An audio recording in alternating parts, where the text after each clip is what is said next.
Hey everyone. So today we are talking about moles and molar mass.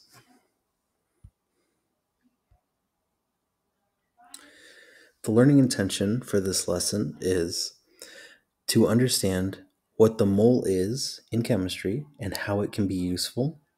And the success criteria is I can define what a mole is and be able to determine an element's molar mass. So,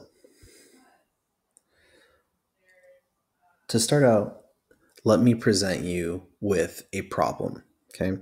So, when chemists were working and doing experiments, they discovered that there was a problem with mass.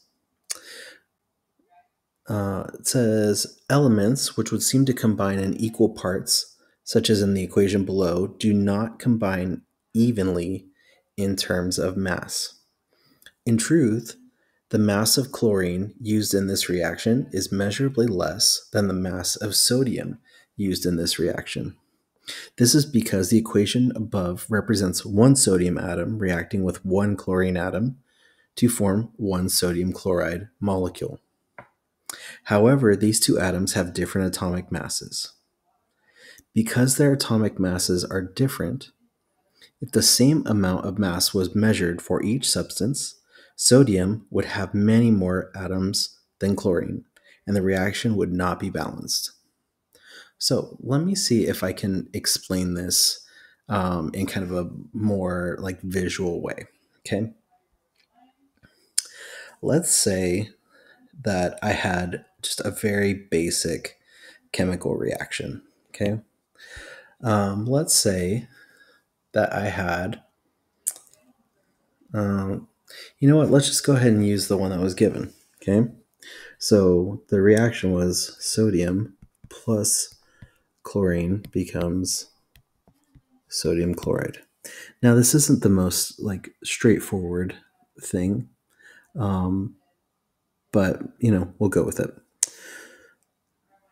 So, according to this equation, we have one sodium and one chlorine reacting to form one sodium chloride molecule. Okay, so scientists would do something like let's weigh out, I don't know, let's say 100 grams of sodium and 100 grams of chlorine. Okay. And when they would react these, what they would find is they would have some sodium left over. Okay. They would have some extra amount of sodium. But why is that? They measured out the same mass. They measured out 100 grams of each. Why is there sodium left over? The reason why is because sodium has a molar or a atomic mass of 22.99 AMU. Okay. Chlorine, on the other hand, has a mass of 35.45 AMU. So what this means is if you were to measure out 100 AMU of each,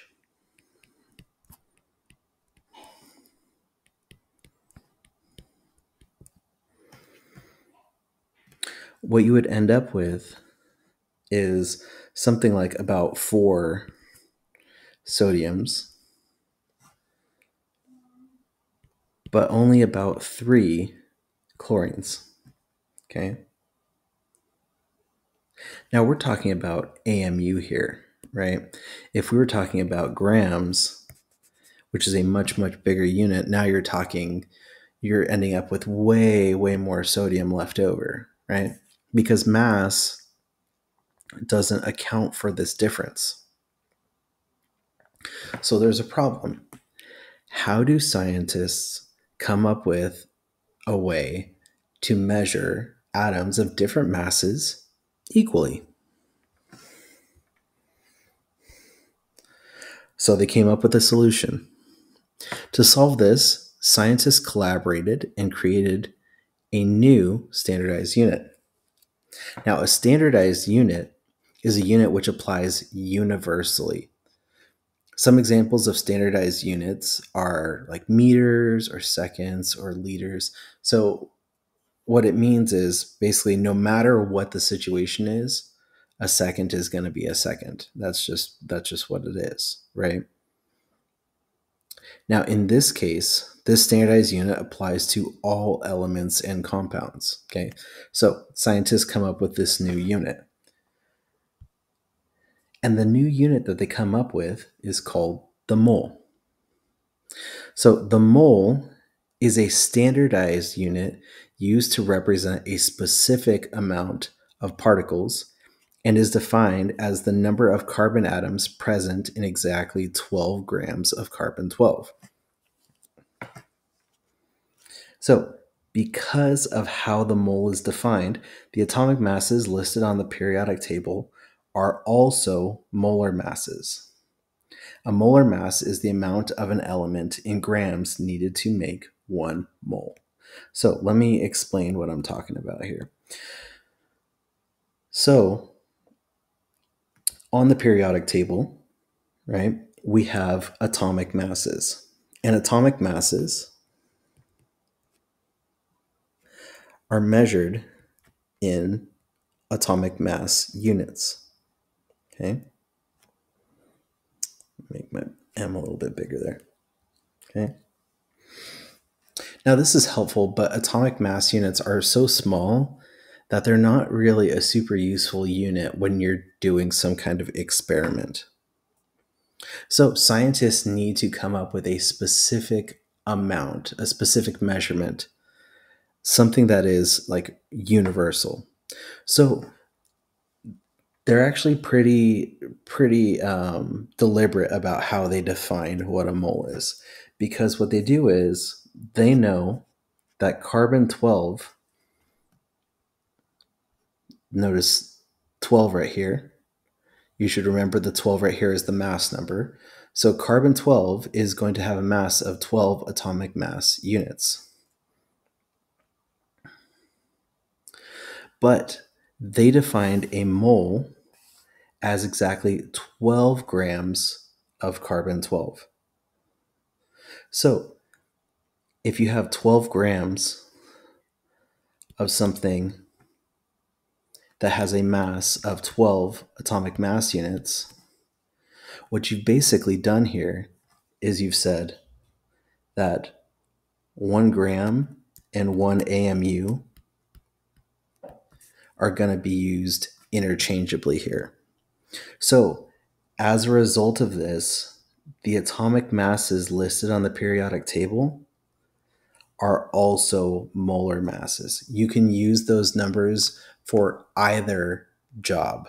Okay, you can either be talking about the mass of an individual atom, that's the atomic mass, or you could be talking about the mass of 1 mole of those atoms.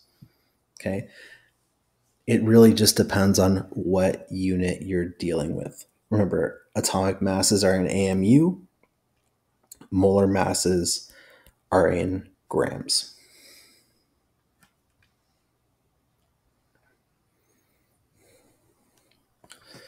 So just to kind of explain molar masses a little bit here, molar mass is how much mass of a particular substance can be found in 1 mole of that substance. Each substance has its own unique molar mass, and determining the molar mass of a substance allows us to convert from a mass measurement to a measurement in moles. Okay, and the real power of moles here is because it's a standardized unit.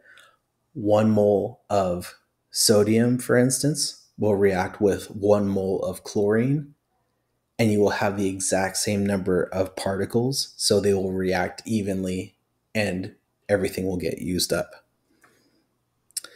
The molar mass of an element is the same as the atomic mass listed on the periodic table, but in grams. And I gave an example right here. So it says hydrogen's atomic mass is 1.008 AMU, and its molar mass is 1.008 grams. So you can see how numerically we're using the same number. We're just changing the unit, whether we're talking about atomic mass or molar mass. Okay, and this applies to every element on the periodic table. So carbon has an atomic mass of 12.01 AMU, so its molar mass is going to be 12.01 grams. So with that, we're going to end here on that little crash course on what moles and molar mass are. If you have any questions, feel free to ask me anytime.